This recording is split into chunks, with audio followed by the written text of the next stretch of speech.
చిన్న సాక్ష్యం మరి అద్భుత రీతిలో మరి ఇందాకే బ్రదరు తన గురించి మరి వారి యొక్క కుటుంబం గురించి మధ్యలో ఉన్న గమానీయులు మరి వారి తల్లి గురించి ఒక సాక్ష్యం చెప్తుంటే నేను ఆశ్చర్యపోయాను. దేవుడు అద్భుత రీతిలో తను చెప్పిన 2 మాటలు చెప్తాను. మరి కాలుకి ఆపరేషన్ చేశారు, తర్వాత చేతికి కూడా చేయాలని చెప్పాడు.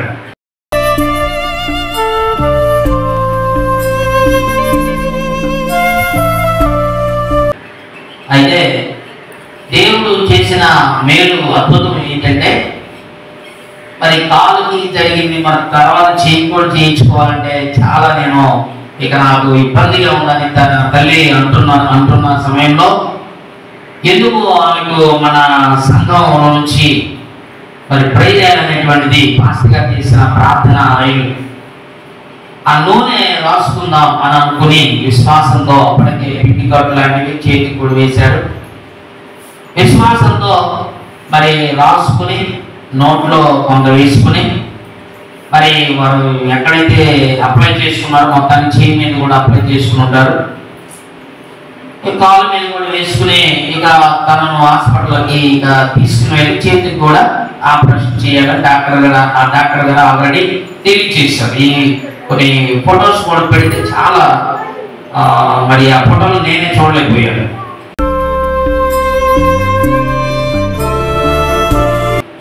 చాలా భయంకరమైన పరిస్థితుల్లో మరి తల్లి ఉంది. మరి ఆత్మీయ బిడ్డ మరి మన మందిరంలో కూడా వచ్చేవారు, కాకపోతే కొంచెం వెనక్కి వెళ్ళిపోయారు. ఏదేమైనప్పుడు కూడా ప్రభు నడిపించడానికి ఈ యొక్క శోధన సమస్య వచ్చింది. ప్రభు ఈ గొప్ప మిరకల్స్ అద్భుతాల బిడ్డ పక్షం చేయబోతున్నాడు. చెప్పడం దేవుడు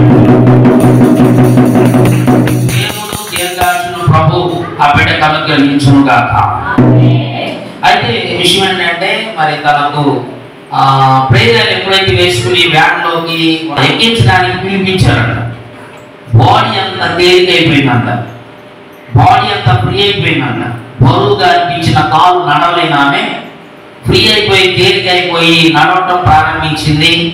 ఆ మొత్తానికి అక్కడికి తీసుకువెళ్తే డాక్టర్ గారు అన్నాడు, నీకు ఆపరేషన్ చేతికి అవసరం లేదని చెప్పాడంట. చెప్పడం గమనీయులు పెట్టారు. దాంట్లో నిజంగా ఈ చేతి దగ్గర ఎముక తొలగిపోయాడు. స్కానింగ్ రిపోర్ట్ చూపించాడు. చూశాను ఇందాక బయట వస్తుంటే వచ్చి మాట్లాడాడు. నిజంగా వెముకు తొలగిపోయింది. ప్రేయర్ ఎప్పుడైతే విశ్వాసం చేసుకుందో డాక్టర్ ఆపరేషన్ లేదని చెప్పాడో ప్రేయర్ మొత్తం నోట్లో పోసుకుని తాగేసి పై నుంచి కింద పోసుకున్నారు. తను మరి ఈ సన్నిధిలోనికి తను వచ్చే విధముగా నేను వస్తాను, ఇక్కడ యేసయ్య ఉన్నాడు, నేను నమ్ముతున్నానని ఒక సాక్ష్యం చెప్పాడు. ప్రభు ఆమెకు సంపూర్ణ ఆరోగ్యం ఇచ్చి లేచి నడుచునుగాక, చేతులు కాళ్ళు పనిచేయునుగాక, తనలోనికి దేవుని శక్తి వెళ్ళునుగాక. వారి భార్య బిడ్డలను వారి తల్లిని దేవుడు దీవించి వారి కుటుంబాన్ని వారి బంధువులను ఆశీర్వదించునుగాక.